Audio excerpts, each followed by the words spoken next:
I'll never forget the call years ago. A young lady in tears was telling me about her very difficult dating time and her marriage. They'd been married about 10 years. They'd had two beautiful kids, but it was extremely abusive, and she was divorced, and she wanted to know if she had grounds for annulment in the Catholic Church. When I started to ask her about her dating, it was difficult, but she wanted to get married. She had high hopes. Everybody had high hopes, but they got in a big argument on their honeymoon, and she told me that he turned around and spit in her face. Now, come on. Common sense tells you that that kind of a relationship that ends after 10 years, that's difficult from the very beginning, that has that element of abuse in it, something was really wrong from the start.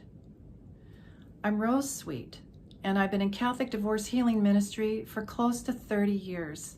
And one of the most difficult but rewarding parts of my work is helping people take a look at their marriages and understand what the Church teaches about annulment. And basically, I give full-day workshops on this. I've written a book on it, so I can't possibly hit all the areas in this short video, but I want to talk about something really important, and it is about the marriage bond. The Catholic Church, in essence, teaches that when two people stand on an altar and exchange consent, the I do's, that they pretty much know what they're getting into and what marriage requires of them, and that they are able to give those things to each other. So intent and ability. The Church also teaches that every marriage is presumed valid until proven otherwise. So if you get a divorce, civil divorce, the Church understands that you're still married in the eyes of God, and that there's a valid marriage bond there that cannot be broken except by death. But the Church also teaches and understands the nature of our fallen humanity, that some people attempt marriage in the wrong way, and that there are so many problems, there's so many serious issues in the way that when they say I do, no valid marriage bond comes into being. That's what the annulment process does. In the local tribunal, the judges take a look, they talk to both of the parties and their witnesses, and they're not judging people, they're just looking for the truth. Was there something so serious and so broken in one or both of the people that when they said I do, no valid marriage bond came into being? If there's enough credible evidence that a marriage bond did not come into being, the Church will issue what we commonly call an annulment, properly called a declaration of nullity. The Church understands that the children are still valid and beautiful, and the good times that they had were valid, their mortgage was valid, their hopes and dreams were valid, but there was no valid marriage bond. And they are free to attempt marriage again should they decide, or should they be ready. But back to the marriage bond. One of the things that I realized is that we human persons are made to bond, and that we bond in a lot of different ways. Now I'm going to give you the scenario of a guy and a gal who are dating. They're not yet married, and they're going to church together, and they're sharing their faith. So they're beginning to have a spiritual bond. And then they have a social bond. They're meeting each other's families, they're hanging out with other friends. So now they're bonding socially. I know my husband and I had known each other in high school, so we always say we had a historical bond before we had any other kind of bond. But we can have cultural bonds. We can both be Irish, or we can have experiential bonds. We both were in the military, or people who come together and fall in love can move in together, and now they share financial bonds and mortgage bonds and neighborhood bonds. So look at all the bonds that this couple, not yet married, is forming. And they are these bonds gather the two people in, and they are attached to each other. Then she gets pregnant, and now they're parents, and they have a parental bond. That's a really powerful bond that actually lasts through all eternity. So legal bonds, sexual bonds, spiritual bonds, religious bonds, bonds. So you can understand where a lot of people have formed all these bonds, and they go, well, marriage is the next step. Let's go that way. And yet they may not be ready, or there might be some big issues in the way that they won't admit, or that nobody knows. So the bond takes place at the altar. And when somebody says, I do, and they now are intending to move into a valid marriage bond, which is free. It's a freely entered into bond. It's a full and total self-giving of themselves to each other. And they promise to be faithful to each other, and it's till death do they part, a fullness of time, and they're open to the gift of children. So it's a free, full, faithful, fruitful bond that is a marriage bond.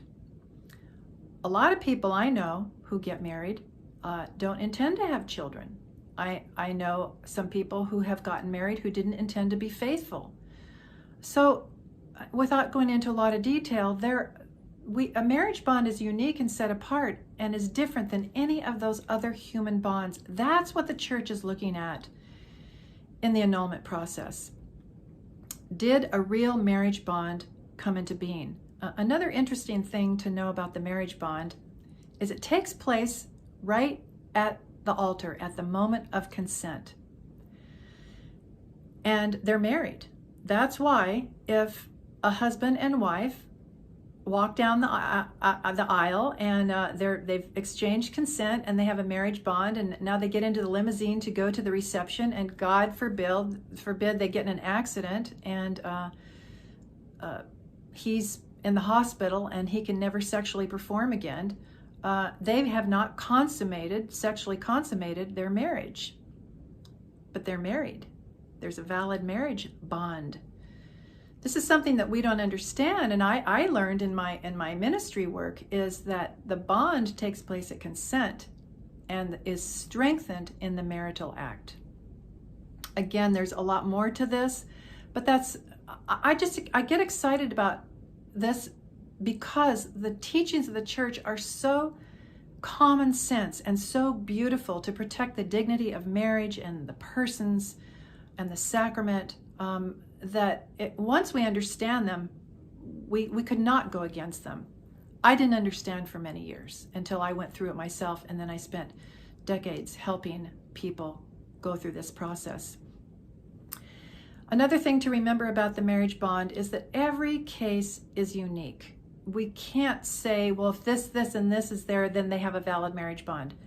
We have every human person is unique and unrepeatable. So we have two unique and unrepeatable persons. When they come together, it's going to be a unique and unrepeatable relationship. So the church teachings are broad, but we need to finesse them with each person. Okay, so now this poor woman who got spit on is coming to me for help. Do I have grounds for annulment? And I helped her understand and identify what those grounds for nullity were, so that she could then approach the tribunal and in her paperwork and in her testimony present her case appropriately, so that the judges could see that there were what they call impediments. Now let's take a look at the word impediment. You know, an impediment is something that stands in the way of something happening. It prevents it. So impediments prevent a valid marriage bond from forming. Some of them are, and I'm just going to read here from canon law. Canon 1095 is the most common in the United States, the most common canon where the grounds are appealed to the tribunal. And those is what we call psychological impediments. These are people who are incapable of entering marriage as we understand it. They have seriously flawed judgment about marriage or about themselves or about the other. Now, hold that thought. All of us have some psychological impediments. All of us have wrong thinking. All of us have some degree of emotional problems, sin nature, sin habits. Nobody is perfect. So what the church is looking for is really serious impediments of the ability to give and receive the essential rights and obligations of marriage to the other. And one of the examples that I give is I live in Southern California, very close to the Mexican border. And in some of the Hispanic cultures and neighborhoods and areas, there is an old tradition that is still alive that you marry a beautiful, good woman to take care of her and have children with her and be part of your growing family, and you respect her. But it is totally okay to have a mistress on the side, a girlfriend, because Dad did and Uncle Pablo did and I do, So that's the thinking of a lot of men in certain areas where I live, that they do not intend to be sexually faithful. In their mind, most of them rationalize sexual fidelity is different than all the other forms of fidelity. We're faithful to them in that we come home at night. We bring home a paycheck. We're there for the children. We go to Christmas morning at her family's. All the duties and obligations that a husband would normally give his wife, he fully intends to give, but not in the area of sexual fidelity. So you can see that this would be a relationship and they would have definite bonds, but they would not have an authentic marriage bond. That's the difference. Some of the signs of people who have impediments are they marry too quickly, or they take forever and ever and ever and ever to get married. They live together forever, or maybe the